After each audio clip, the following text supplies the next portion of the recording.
comparisons to iconic painters of the past, historical cinematic works of art, and even some of the great silent filmmakers of their era. All in the name of Texas Chainsaw. Welcome to Cineviews.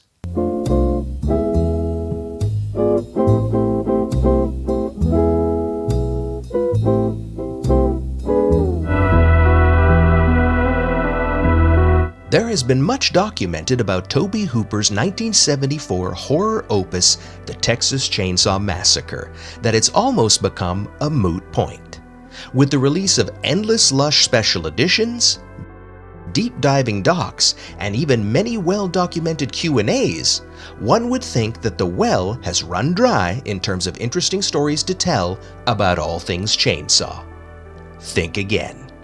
Director Alexandra O. Felipe of Doc of the Dead fame has gone to some of the most prolific industry folks to get their stories and memories on Hooper's film and its legacy, and for fans, it proves to be a fascinating dissection.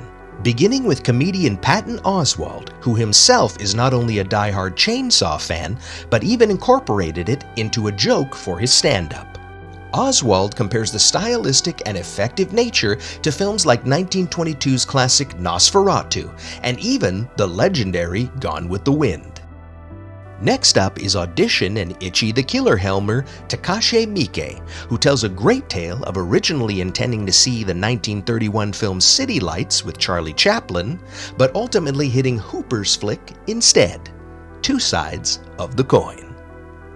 There's also horror critic and author Alexandra Heller Nicholas, whose own thoughts are so detailed that she compares the Polaroids carried around by wacko hitchhiker Edwin Neal to works of art by Rembrandt, and even silent film actor Buster Keaton to Leatherface.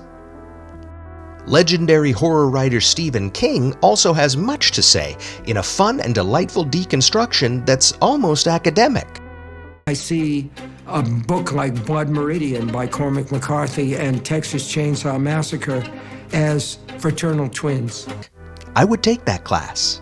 And the final speaker is the Invitation and Destroyer director Karen Kusama, who is herself marveled by how much the film had an overall effect on her.